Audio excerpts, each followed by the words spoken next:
Good morning, good morning, good morning, good morning, good morning. Welcome to the latest edition of Chopping It Up with Ramel.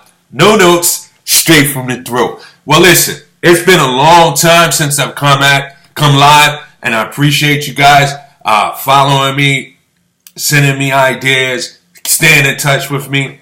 But I want to try to make this show an epic show. The phone lines is open. Let me get the number out to you guys. But the phone line is definitely open, and I would love to hear from all of you guys.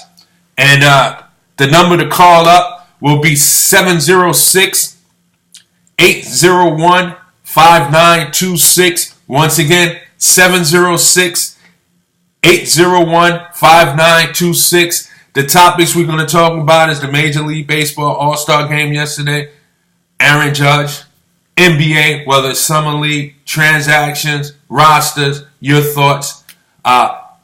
Came across the wire, Michael Jordan teaming up with Derek Jeter to buy the Marlins. I have something to say about that. And then we have to talk about Floyd Mayweather. Alright, so hopefully we get a lot in, and hopefully you guys are joining me by calling up and giving your comments. But let's get started with the NBA All-Star. Once again, the number to be part of the show is 706-801-5926. 706-801-5926. You know, in baseball, they say good pitching always beat good hitting. Well, I'm a firm believer in any sport that as well as the defense have to be strong to win games. It's always the team with the most points, most runs, with the highest number total is always the winner. But last night in the All-Star game, I guess I was proved wrong. I mean, last night was a domination of just great pitching that the Major League Baseball has.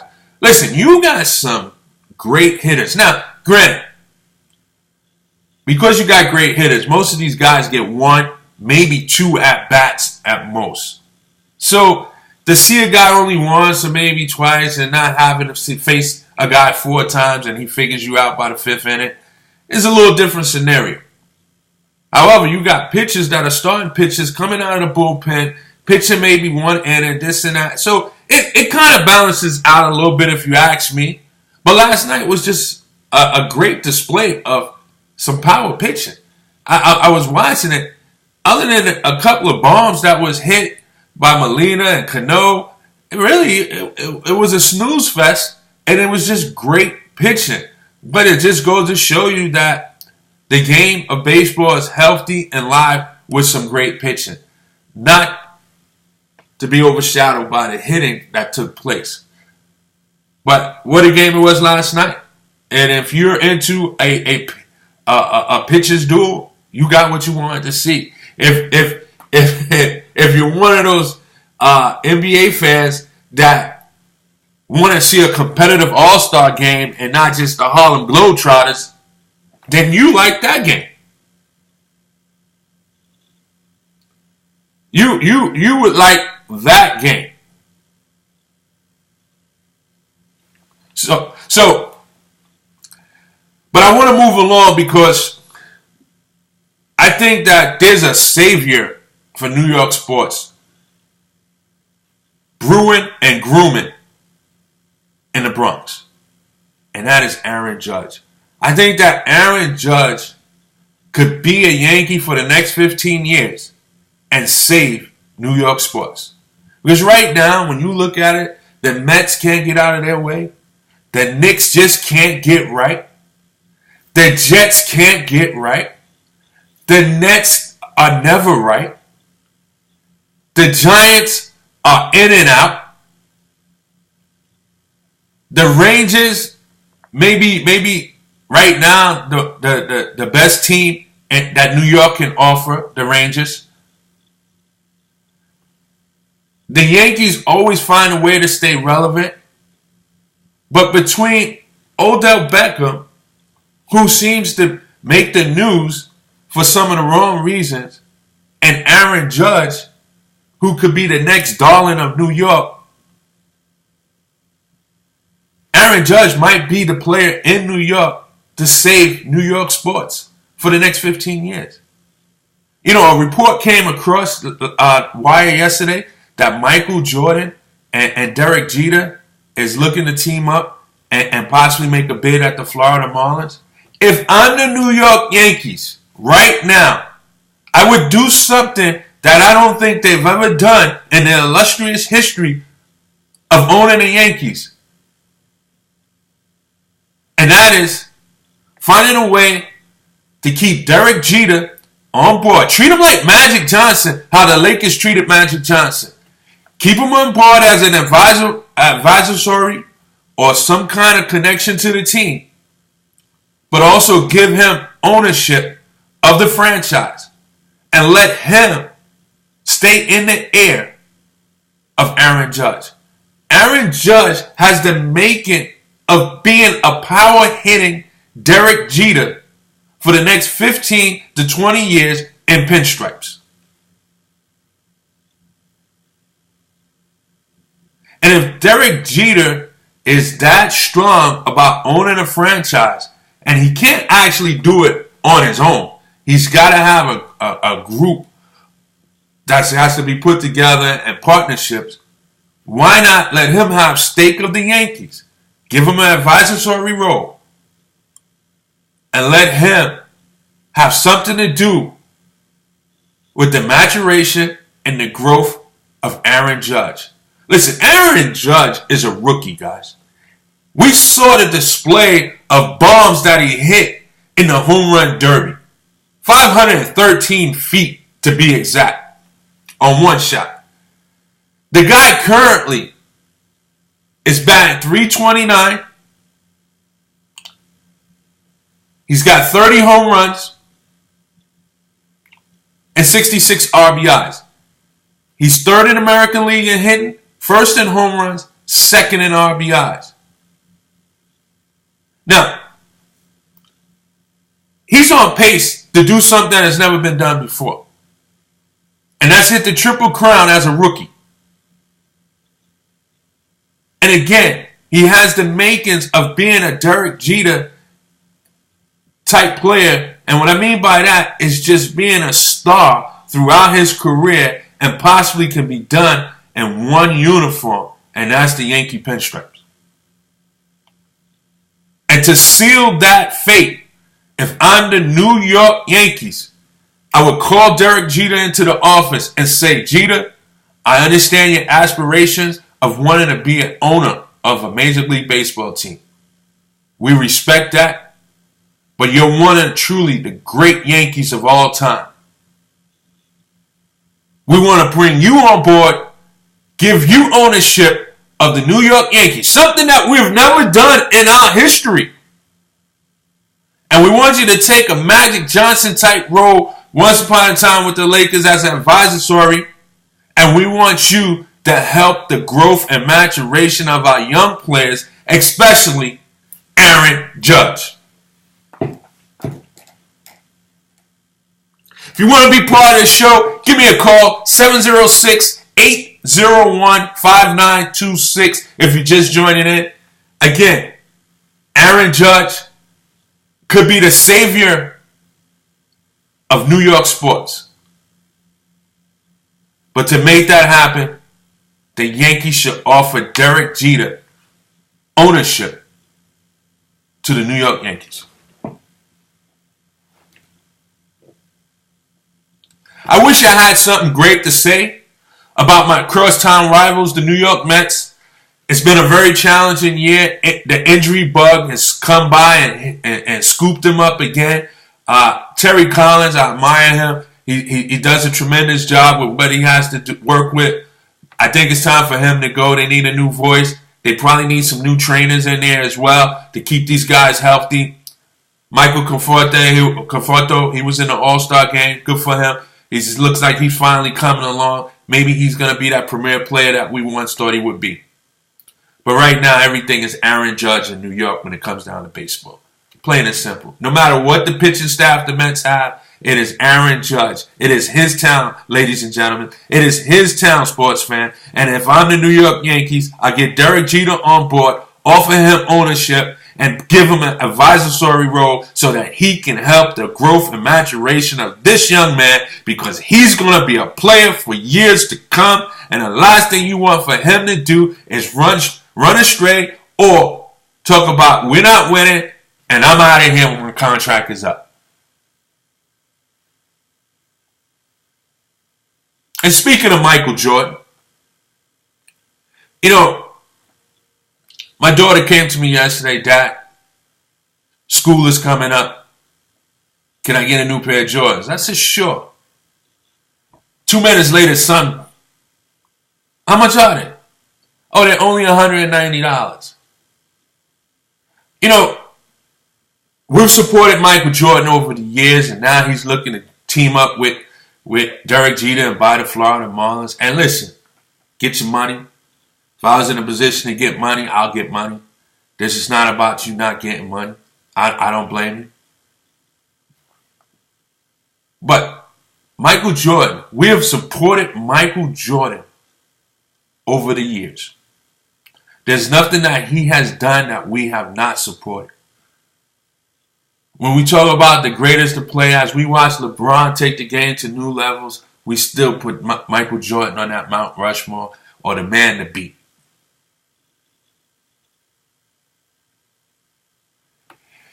We've been supporting his sneakers for countless years. The guy hasn't suited up in over 10 years, and his sneakers is still number one. His brand now is number one.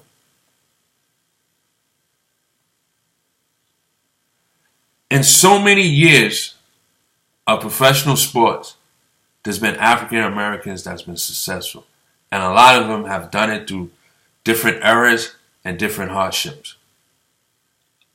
Bill Russell did it during the Civil Rights Movement. As he was winning championships as a player, as a coach, he stepped in and walked the lines with Muhammad Ali, Jim Brown, during the Civil Rights Movement. In a town called Boston, by the way.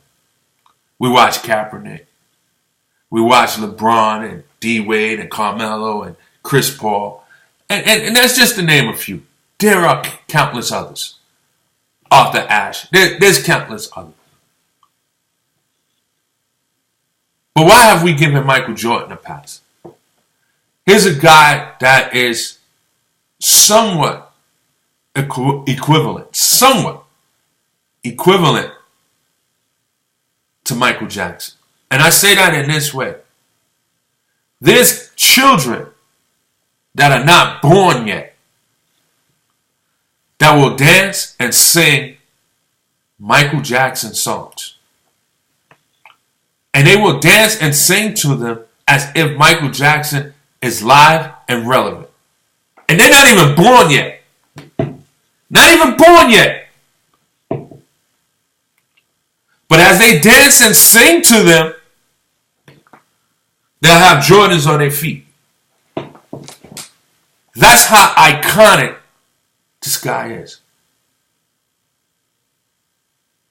But we've given him a pass when it comes down to issues. Why is that? Why is that?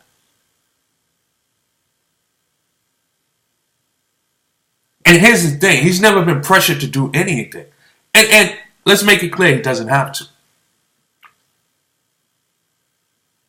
But why wouldn't he? Are we supporting someone that we shouldn't support? Listen, I'm the first one to go against LeBron on the court any day, every day. I just don't like the way he forms his teams. I'm just a guy that I'll play with whoever, take my lumps until we get better.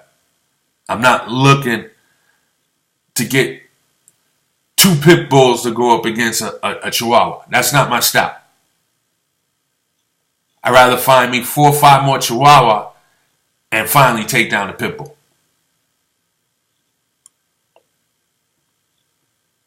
That's why I don't like the LeBron on the court. But off the court, this man is great. He's probably one of our better off-the-court athletes in a long time. And I really support this guy. He sends children to school. He's squeaky clean. There was a little moment when we heard some things about his moms that shut down. You don't hear nothing. Excuse me. You don't hear nothing about him in his personal life with his wife. You don't hear much of anything about him. And he does the right thing. And when issues come about, he speaks up. And guess what? No one has knocked him down.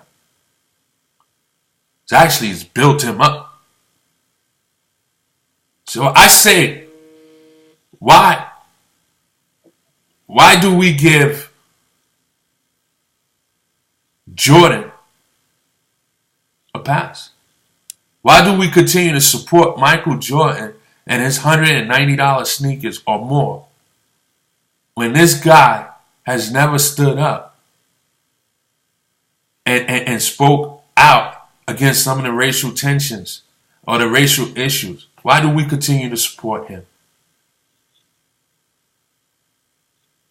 Meanwhile, you have individuals willing to spend their food money, cash in food stamps to get their little son a pair of Jordans. People are sleeping overnight outside in front of sneaker stores to make that happen. We got a call on the line. Who's calling? Good morning, T. It's always Cowboys for life. Uh-oh. It could be the middle of the NBA Finals, and Sean will find a way to throw in Cowboys for life. That's what I love about you, Sean. How you doing? Man, I'm blessed, man. I'm blessed. I just make sure you was woke, man. I had to slip that Cowboys in Cowboys in for life. Slip in whenever I can. Okay. Whenever I get a chance. Hey, what's going on? You're free to talk about anything you want. Hey, man, I watched this. I'm sure you... this circus, man, that money Mayweather McGregor, that's crazy, man. I was texting somebody. I said, man, listen, the press conference is going to be better than the actual fight itself. I mean, don't get me wrong. You know and I know, in a square ring with two grown men, anything can happen. I mean, I think that's a rule. That's a total rule. Yeah. But I think we do know what's going to happen. I mean, that would be a bigger upset than Tyson losing to Buster Douglas if Floyd was to lose to McGregor, in my opinion. But, I agree with that. I agree with that. I'm not a Floyd fan. And that was the biggest upset in the history of boxing, the Buster Douglas over Tyson, man. But this will be bigger than that. But anyway, that's not gonna happen. But it's gonna be very interesting, with the bell rings. Like I said, it's the unknown. But man, you talking about a guy, in my eyes, man. Not just because I was born and raised in Louisville, Kentucky, man. Ali town, same town. But it is what it is. He's recognized worldwide as the greatest ever. And I'm talking about Ali, of course. Muhammad Ali is the greatest.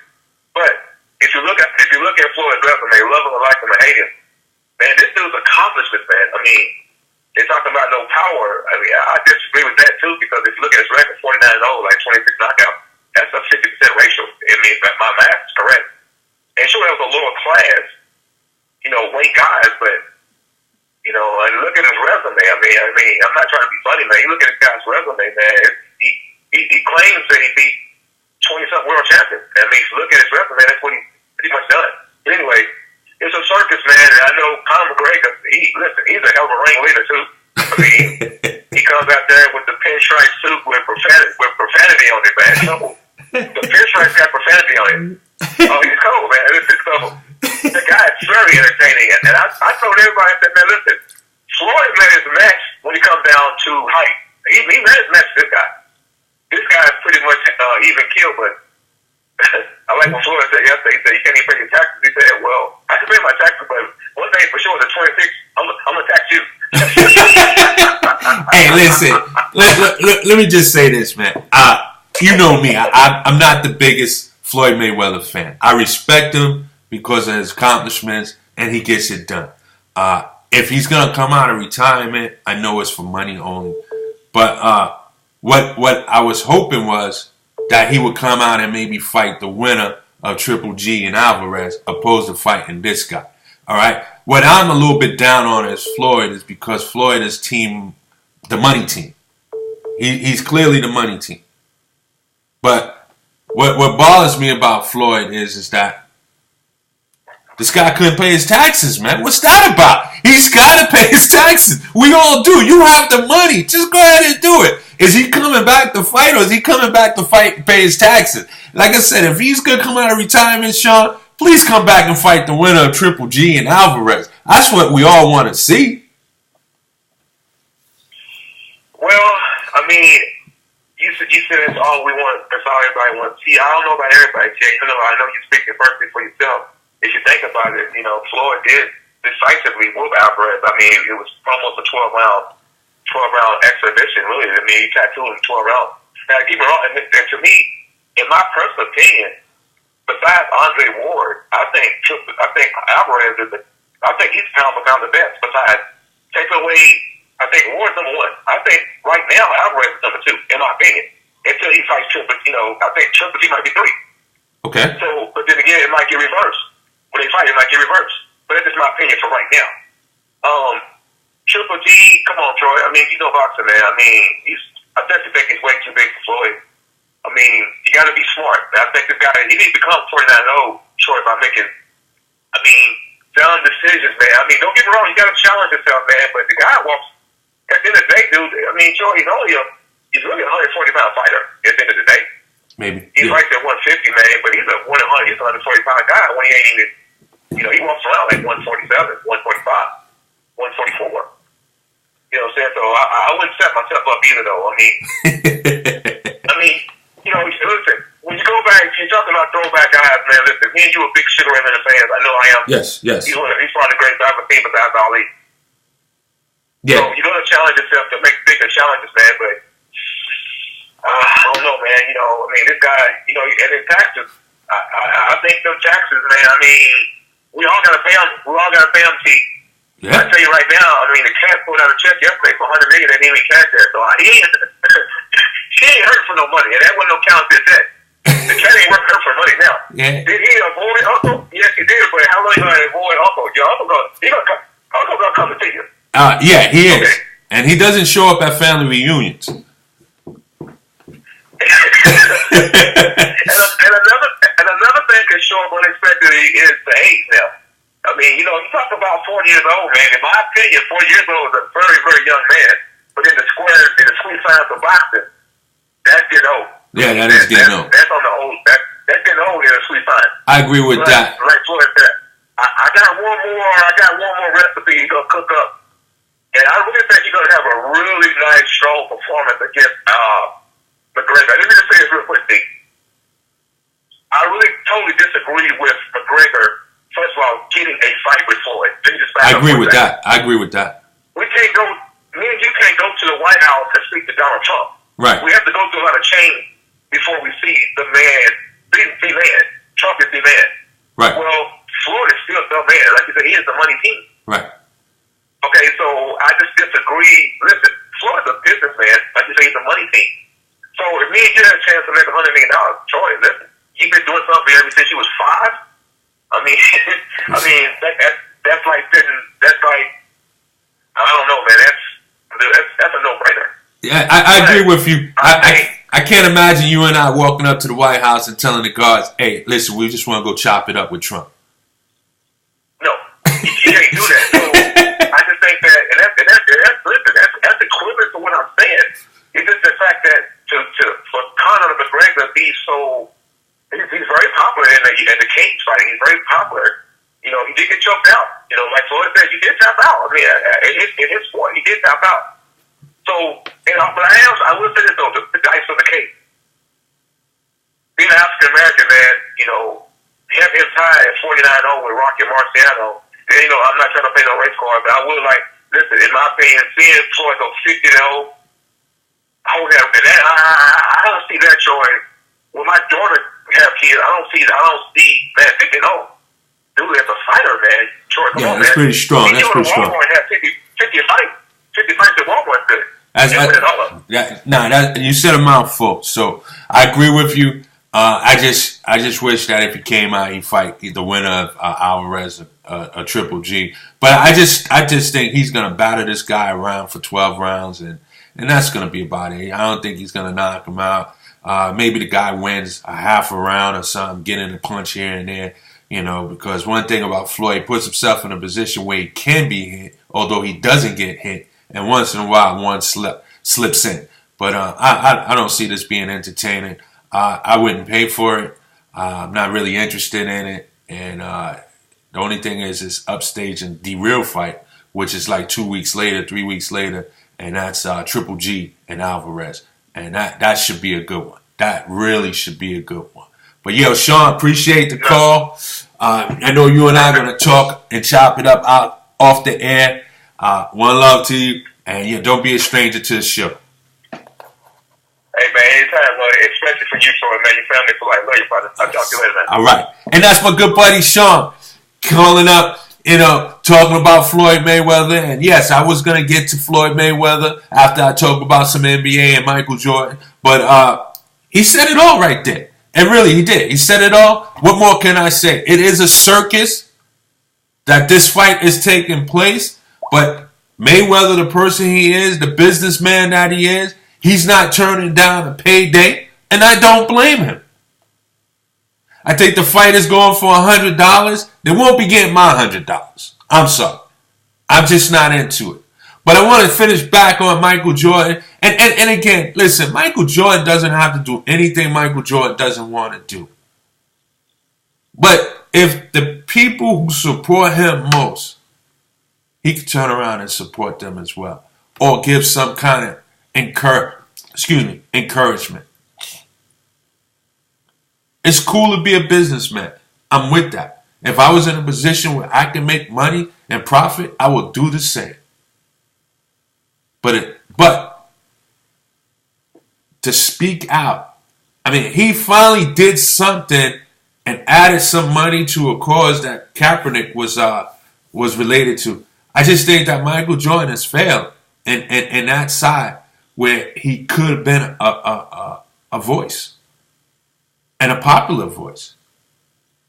Michael Jordan, in some people's mind, is a ruthless dude, especially on the court. I mean, when he's got his mind set on it, hey, boom, he's just straightforward and he goes after it. And I wish most of us was like that. That's just focus, determination, desire. There's nothing wrong with that. But Michael Jordan is revered by many. He has a charisma about himself that he gets the attention of all. And if you had a Michael Jordan walking up to a podium and speaking out in ways that LeBron or Carmelo have done, or Chris Paul or Kaepernick, it'd probably be received differently. And it won't hurt his brand. It won't hurt his brand. I mean, besides, controversy sells anyway. So if you are controversy, you're going to sell anyway. There's no such thing as bad publicity. But why do we give him a pass but yet support his products to the fullest? I mean, you got children that can't even walk, run, or jump wearing $60, $70 Jordans. Can't even walk, run, or jump.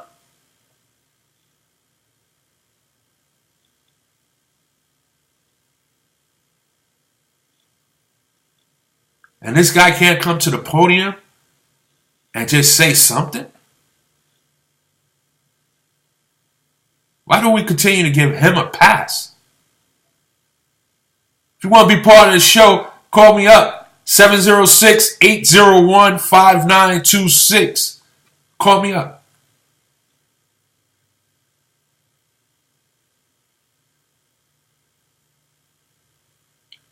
Moving along, let's go into the NBA.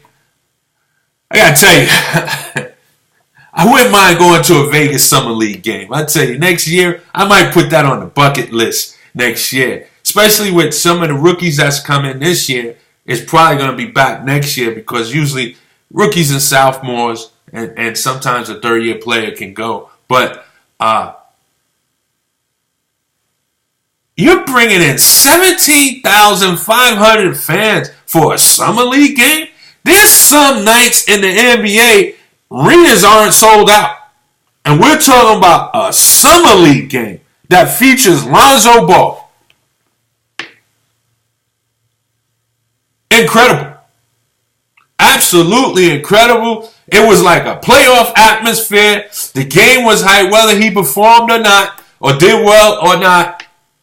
17-5 came out to see him or see the Lakers summer league team. And the game was pretty exciting. Not to mention, I'm very interested in going to a summer league game next season. That might be part of my bucket list, to be in Vegas during the summer league. Because it looks like it's fun out there. The games are exciting. You got a bunch of players out there that's on an interview. You got some D-leaguers, overseers, undraftees, the hype draftees. Everybody's on an interview. Why not? And then it's Vegas, so you'll find something else to do during the day as well.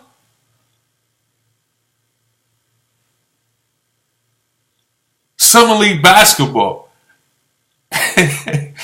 taking over for the summer. I mean, I don't even think I've sat down and watched a baseball game this year, let alone watching Summer League basketball. I've recorded Summer League basketball. Outstanding. Outstanding. Well, continue to talk hoops. You know, so you got the summer league action going on, and I'm gonna tell you, Jason Tatum for the Boston Celtics look like he's ready to play right now. Jaylen Brown of the Boston Celtics looks like he's ready to have a great season, whether he starts or come off the bench. Boston's young talent between Jason Tatum and Jaylen Brown, that's gonna be a duel to watch in the near future. All right. Josh Jackson out of Phoenix, he looks ready to go. Ready to go. I know all eyes is watching Ball. Ball is going to be all right.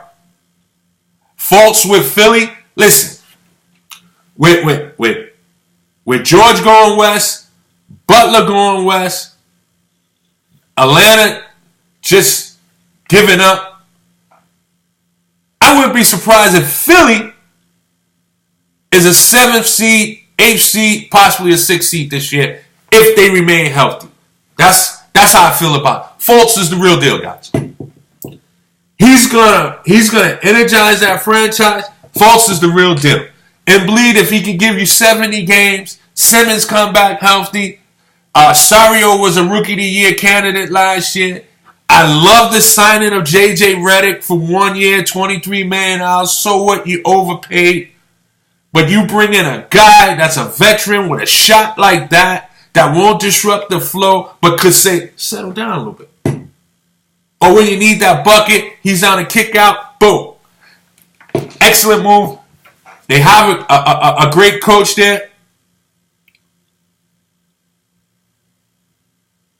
I think Philly makes the playoff next year. I've seen enough in the summer league action and seen how well they played last year to tell you Philly's making the playoffs in the East as long as they remain healthy. If you want to be part of the show, call me up. The number's on the screen, 706-801-5926. Love to hear from you. We had one caller in, Sean. He discussed Floyd Mayweather. I've been talking about Michael Jordan. Why we continue to support him, and he seems to get a pass by not speaking on racial issues.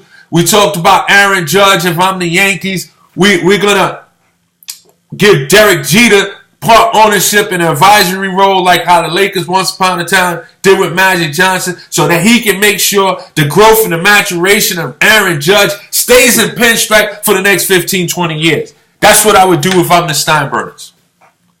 But now we're talking NBA Summer League action. Lonzo Ball, he's going to be the real deal. All he needs to do is pick up his aggression, move the ball to the basket, make things happen, not just sit back and be a facilitator, because right now the Lakers don't have scorers where he could just feed to. But I do think he'll make the game easier for everybody and make everybody better. By the way, The Lakers just picked up Caldwell Pope last night. He's also a two guard that has a little bit of range on his jump shot. But again, he'll make everybody better, but he's going to have to attack the basket. That's today's point guard, attacking the basket. Fultz, he does that. He's going to energize that Philly base. Again, if Philly is healthy, they make the playoff. We got Greg. He says, what's good big time in sports? I'm just chopping it up, Greg. Call me up. I know you have something on your mind. 706-801-5926. Just getting it in. That's all I'm doing. But, yeah, so you got Rondo that's still out there. I thought maybe he had a shot to go to New York, maybe to be a little mentor to this Frank that we drafted out of France. But I don't think that's going to happen. The Knicks are spending money in the wrong areas. They brought Tim Hardaway Jr. back. I'm not opposed to that. I think he's a better player than the one that we traded. But the problem with bringing Tim Hardaway in is that he's a younger Courtney Lee. I don't think you need both of them. New York has got to find a way to get rid of Courtney Lee. I know the tabloids in New York is going crazy about the Knicks trading Melo. Listen, I'm not against trading Melo, but Melo to Houston, I just don't see it happening unless a third team is involved. Ryan Anderson makes $20 million a year for this season and 2 more seasons. His contract is longer than what Melo's is remaining. I don't think New York takes him back. Houston is going to have to find a third team that's willing to take on his salary in order for that to be done. Not only that, really haven't heard from D'Antoni on this, but I can't see D'Antoni want Carmelo Anthony over there. I think that you put 3 guys in a position that needs to have the ball, that team is not going to work. I think it gets worse. I'm not feeling Houston I don't think Houston has improved right now with the addition of Chris Paul, because I think Harden is best with the ball and Chris Paul can't play off the ball.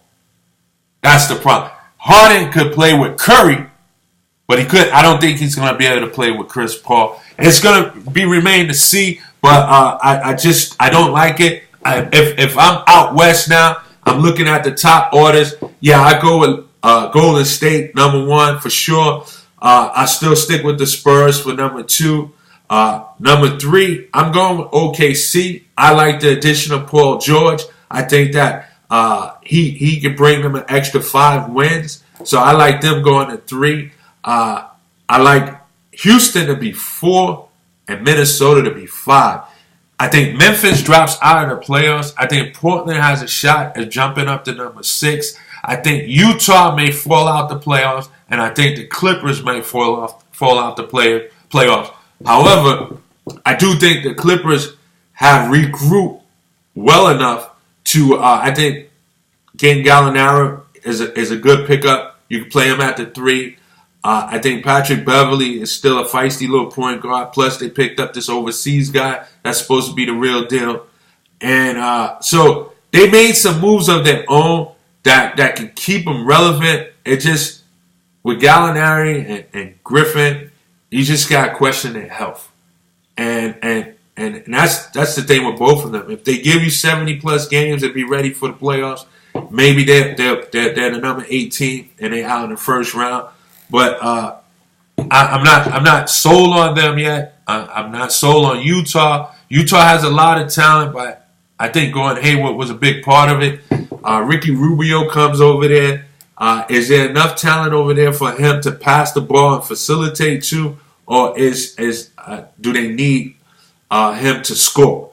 And you know, that was one of the knocks on him in Minnesota, is that he failed to score when needed. So I don't know. I think there may be 3 spots up for grabs in the West. I think 6, 7, and 8 could be up for grab. So we'll see what happens.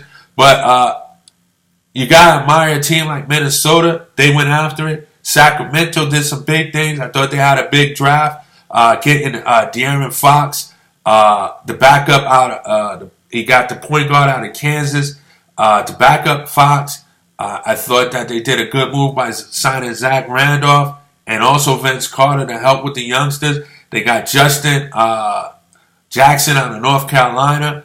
They signed George Hill. Not sure why they did that. I think De'Aaron Fox was ready to take over the point guard duties. You overpay for a guy like George Hill. He's possibly going to come off the bench.